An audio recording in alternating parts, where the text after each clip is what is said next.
Hello, hello, everybody. Welcome to the Too Good to Be True podcast. I am your host, Pascal Mayala, and today, Game 5 of the NBA Finals has ended. It's in the book, and congratulations to the Boston Celtics who won their 18th championship. 18 championship at home in front of the Boston crowd, and I could not imagine one day that the Boston Celtics uh will win their 18th championship in this modern day era after 2 years of failure.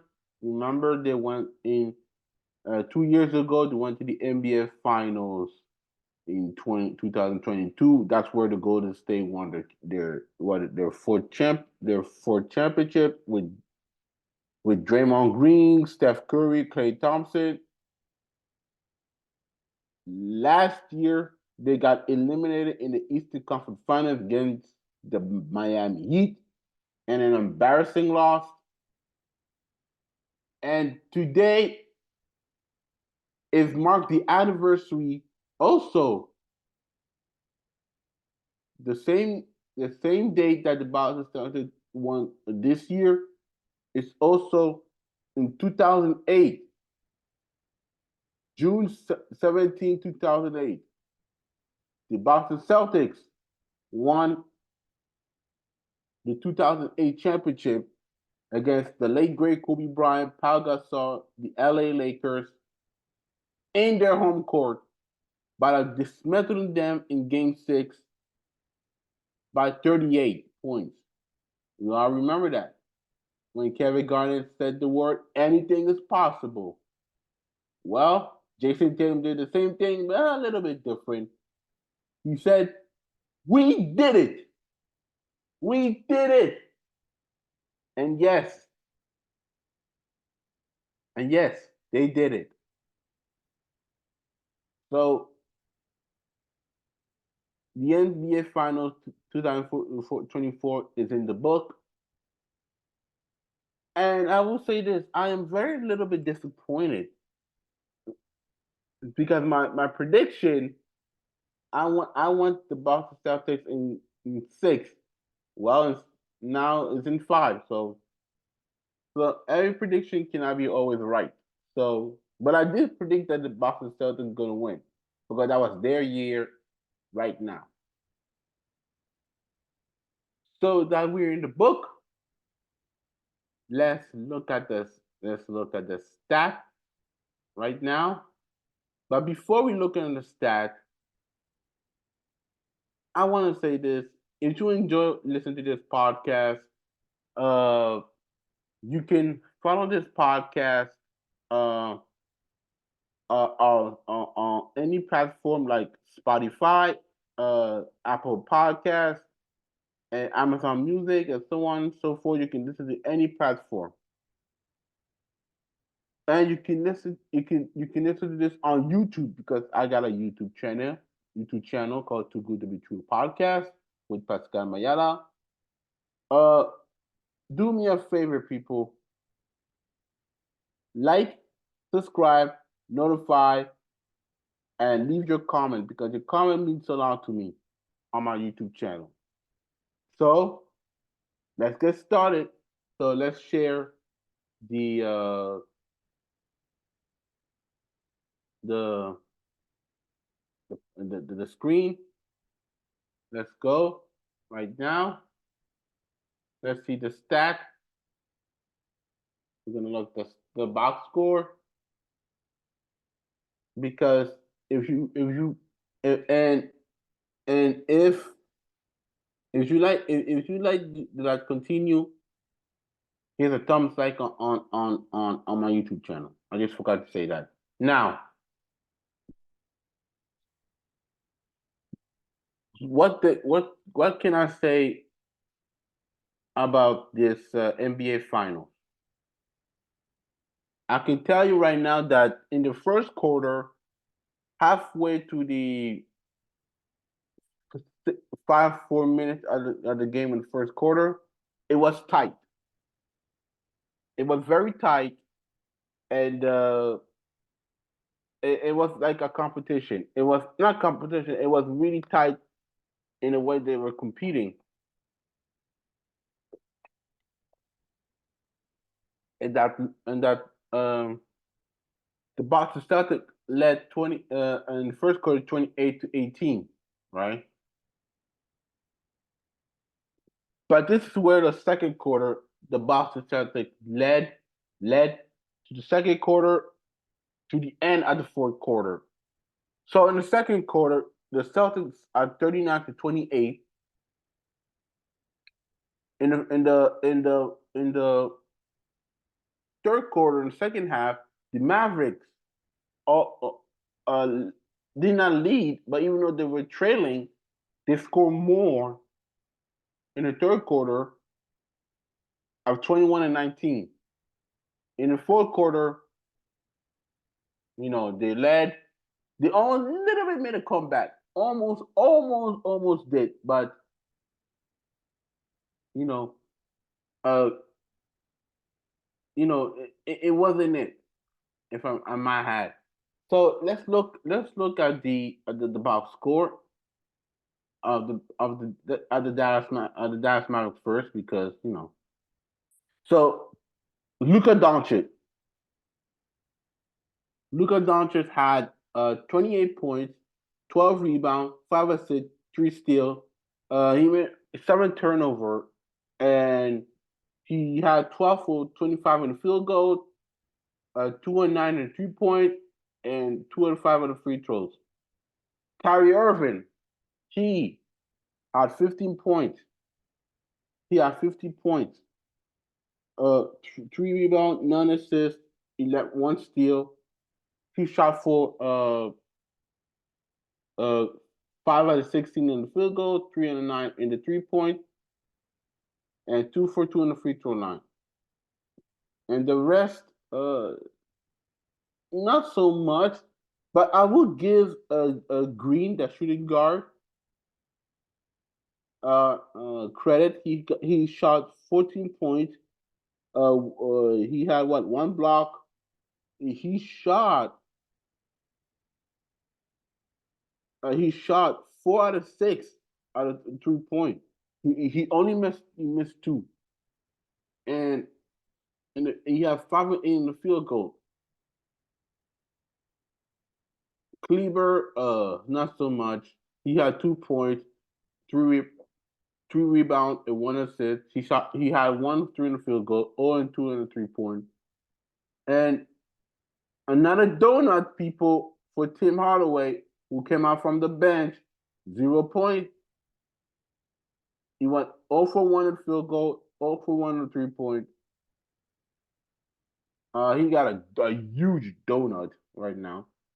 Daniel Gafford, he had okay. He wasn't good. 6 point, 3 rebound, 305 in his field goal. I mean, other than Green and Derrick Jones Jr., who had 10 points, 1 block, 4 for 8 in the field goal, 1 for 4 in the 3-point, 1 and 2 in the free throws. The rest of those people did not show up. PJ Washington, I was disappointed. I was very disappointed at him because I thought he was going to contribute more. Well, that's not in the case, people. He did not contribute one bit. He only shot 2 out of 7 on the field goal, 0 out of 5 points. Only Kyrie and Luka did the work. So I'm pretty disappointed. By the same time, uh, there's nothing to be ashamed for Luka because I'm very proud of Luka. The run that he did in the playoffs, beating the Clippers, beating the OKC, beating the Timberwolves, and losing to the Boston Celtics. Even though the Boston Celtics, everybody knew that they were the superior team. So there's nothing ashamed about it. Nothing ashamed about it. And Jason Kidd did a phenomenal job. I mean, a phenomenal job this year. Whoever thought? And let me tell you this before we talk about the Boston Celtics. Whoever thought that the Dallas Mavericks will go to the NBA Finals? If you had told me at the preseason when it started, and you would say the Dallas Mavericks will go to the NBA Finals, I wouldn't believe you. I will laugh. I will laugh my ass off on you. I will laugh my ass off. But in the mid season, they made trades, and guess what happened? They brought defense on their team, and that's how the Mavericks went to the NBA Finals. So to me, there's nothing ashamed of. I'm so proud of the Dallas Mavericks, even though I'm not a Dallas Mavericks fan. But but Jason Kidd brought this Maverick team to the NBA Final, even though we did criticize Luka. Remember Luka? We criticized him in Game 3 for lack of effort on defense, and I'll tell you what, he got a lot of criticism, which I was part of it. That stop complaining about the referee, just go ahead and play the game and go defense on the other team. But in Game 4, they dismantled the Celtics. Same here in Game 5, the role was reversed. The Celtics dismantled the Dallas Mavericks. Now moving on, let's talk about the Boston Celtics, who, by the way, who had a great game. Jason Tatum, who had a phenomenal game. He had 31 points, 8 rebounds, 11 assists, 2 steals, had 11 to 24 field goals, 1 and 7 on 3-point, 8 for free throws. His partner in crime, who won the Finals MVP, which he deserved. He deserved to be the Finals MVP. He had 21 points, 8 rebounds, 6 assists, 2 steals, shot for 7 for 23 in the field goal, 2 and 9 in 3-point, 5 and 6 on the free throw line. Drew Holiday, the X Factor, 15 points, 11 rebounds, 4 assists, 7 for 14 on the field goal, 1 and 3 on the 3 points. Derek White, 14 points, 8 rebounds, 1 steal, 2 steal, 1 block, 4 for 10 in the field goal, 4 for 8 in the 3-point, 2 for 2 in the free throws. Al Horford, well deserved to win the championship. 9 points, 9 rebounds, 2 assists, 3 assists at the field goal, 2 or 3 on the 3-point, 1 for 2 on the free throws. Kristaps Porzingis, even though he didn't have a great game in game 5, at least he contributed 5 points, 1 rebound. He 2 or 4 in the field goal, 0 and 2 in the 3 points. So and also Sam Hoser, 8 points, 4 rebounds, 1 assist, 1 steal, shot 3 or 7 on the field goal, 2 and 6 in the 3 points. What can I say? Everybody contribute. No, not everybody, but only the players who came in contribute.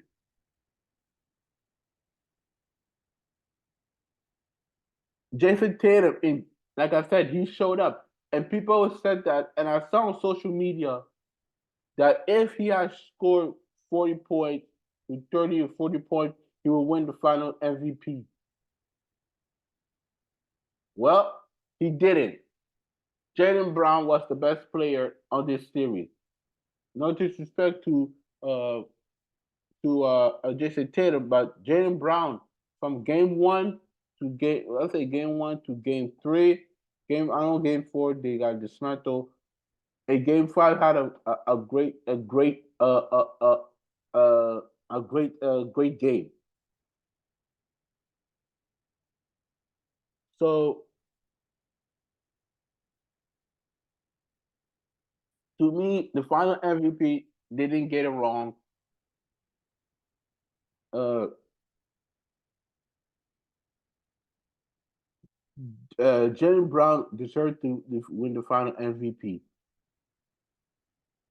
And now that the Boston Celtics have their 18th championship, they stand alone because the only franchise to win more championships after the Lakers won their 17th championship.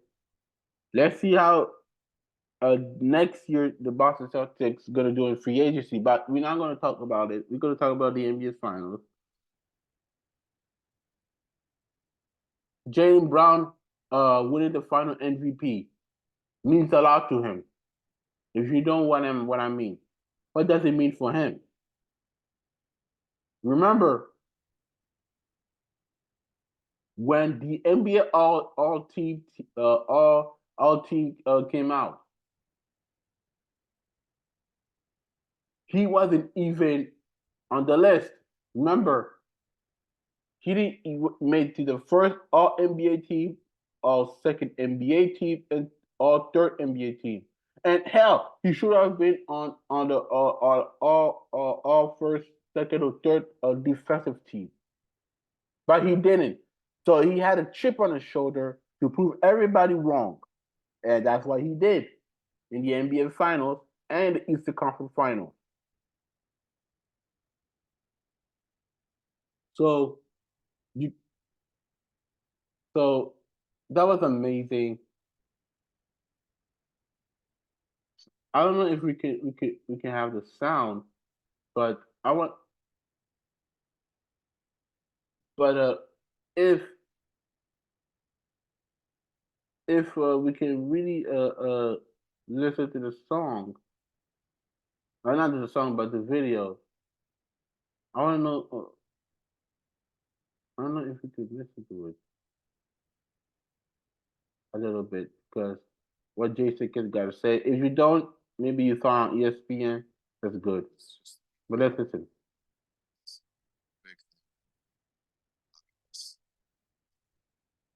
Say a lot of us, excluding the people in the locker room, didn't have us here. And so to be able to start the playoffs in LA, to start the playoffs in Oklahoma, to start the playoffs in Minnesota, to understand that that's not easy to do. And I thought the group did a great job.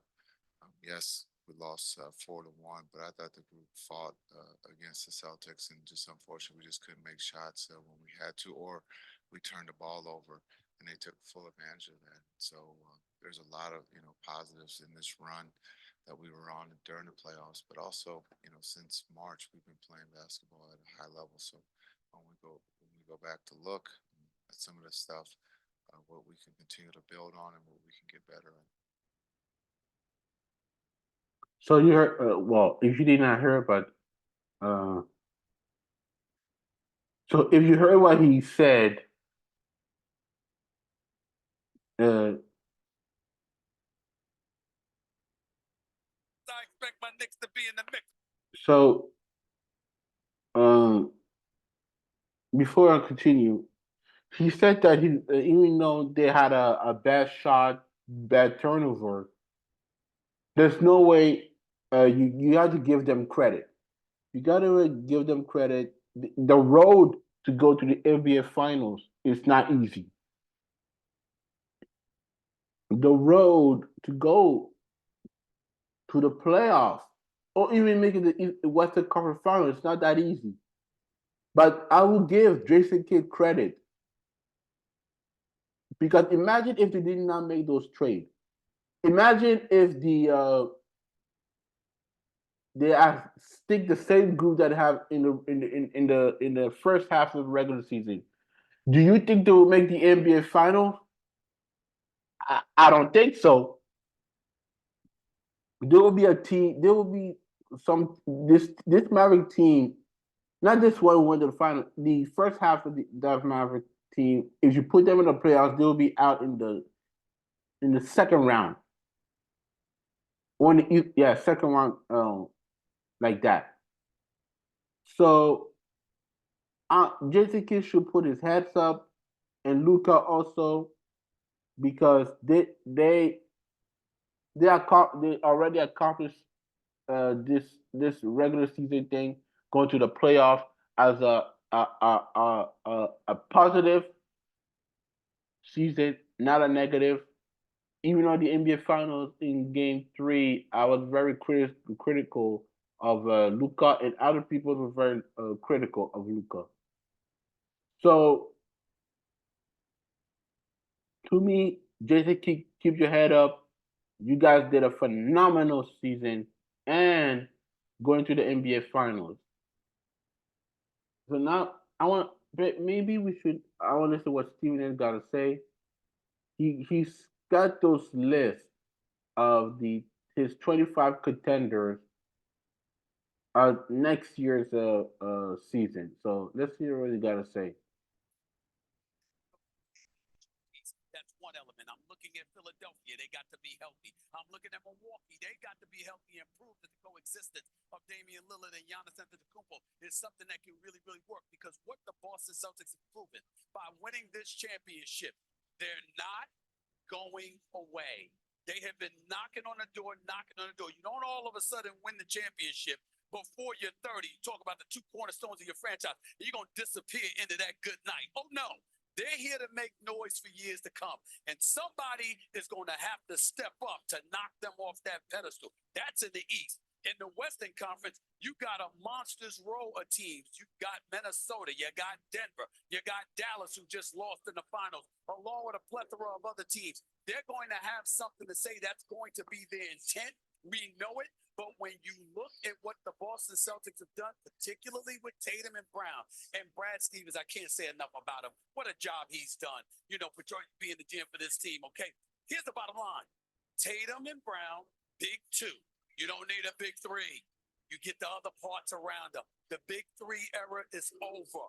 Boston is proven. You don't need it. In fact, you may not even want it. You can get better than average players if they clearly have.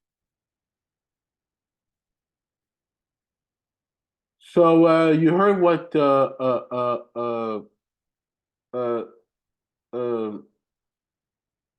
Stephen A. said about the contenders uh, for next year. So what he said that Boston in the East, Boston Celtics are not going nowhere. You know what I'm saying? Boston are not going nowhere. You got the Milwaukee Bucks, who could be a contender. The Philadelphia, maybe New York. New York, they need some pieces. We don't know what's going to happen to the. We don't know what's going to happen with the Knicks. So that's all probably the big four I had. Also, Indiana Pacers, they're not going nowhere too. You forgot to mention that. Next year, Indiana Pacers they'll be more stronger. And in the West, the Minnesota Timberwolves, they're not going anywhere. The Dallas Mavericks, who just went to the finals, are not going nowhere. The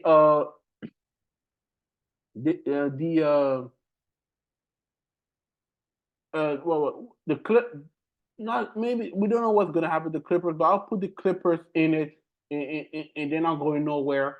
The Oklahoma City, they're not going nowhere. Denver Nuggets, they're not going nowhere. Phoenix, I don't know. Maybe they have to do something with the bench. They're not going nowhere either, too. In the upcoming Rising, the Houston Rockets. They're not going nowhere. We don't know about the Pelicans if they're going to go no. I don't know, but they're probably not going to go no. They're probably not going to go nowhere. So to me, uh, the uh,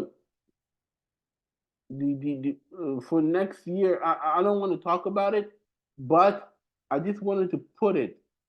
I just wanted to put it that that next year going to be a little bit different. And like Stephen A. Smith said, Jason Tatum and Jaylen Brown proves you that you don't need a big three. You need a big two. Ever since the bubble, it's like the 1-2 punch. You know, I'm not gonna put it 2019 because 2019 was like my Raptors when they won the championship. It was like a collective team. Even though you had a superstar, the roster was already there. So I'm not going to put them in the conversation. But I think the big three era is over. But when you hear super team, you don't need to say, oh, the big three. You don't need to have the big three to become a super team. A big two can be a super team too. So it always been that way. If people don't know that, super team does exist, not just on the big three, but on the big two. So they don't need to have a big three. So let's look. So let's read the team stat right now. Uh, if you compare those two in the field goal, the Dallas Mavericks had them by 2 inches of percentage.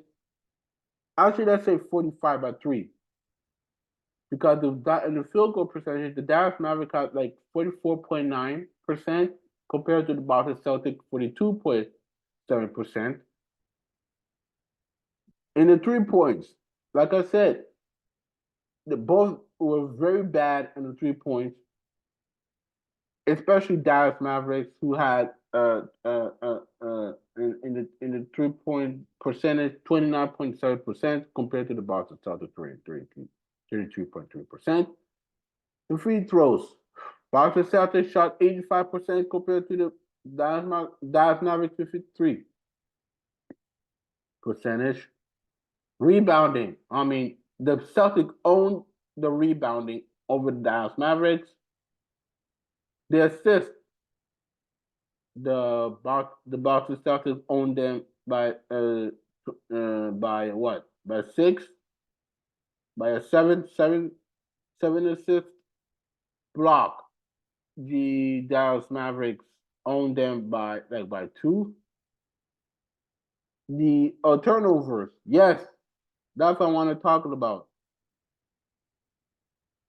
The Mavericks had 13 turnover over the Boston Celtics 9. The fast break, the Boston Celtics have 16 over the Mavericks 9. I mean, the largest lead 26. They what? That's true. Like I said in the beginning, the Dallas Mavericks was leading a lot. So to me, the Boston Celtics almost had the Mavericks, but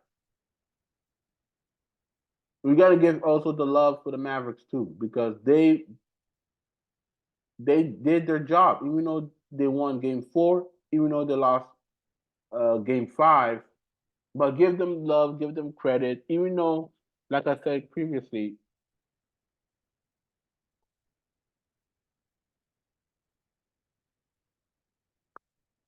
uh, Luca um, was very critical. Was criticized in Game 3. Game 4, he did his job. Game 5,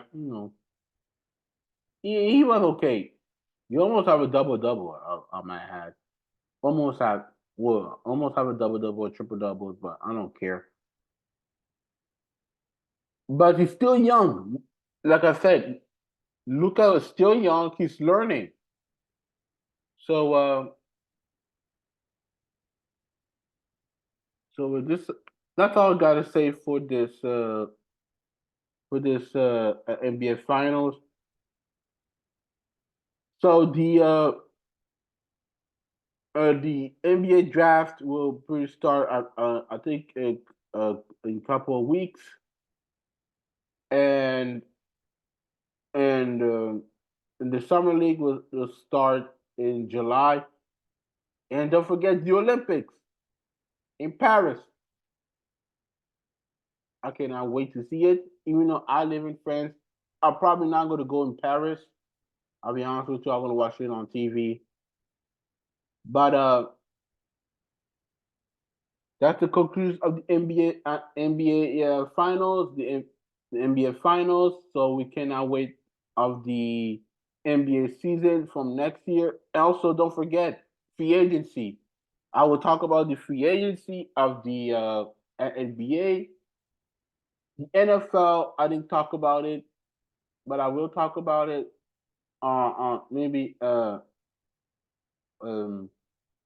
next week or the week after. We don't know. So I gotta say this. Thank you very much for the people who followed the NBA, who listen to my podcast. If you want to follow me on social media, go on Instagram and write Pascal underscore Mayala underscore 15. Same thing with Threads. X, formerly Twitter, is at Bally versus PMM.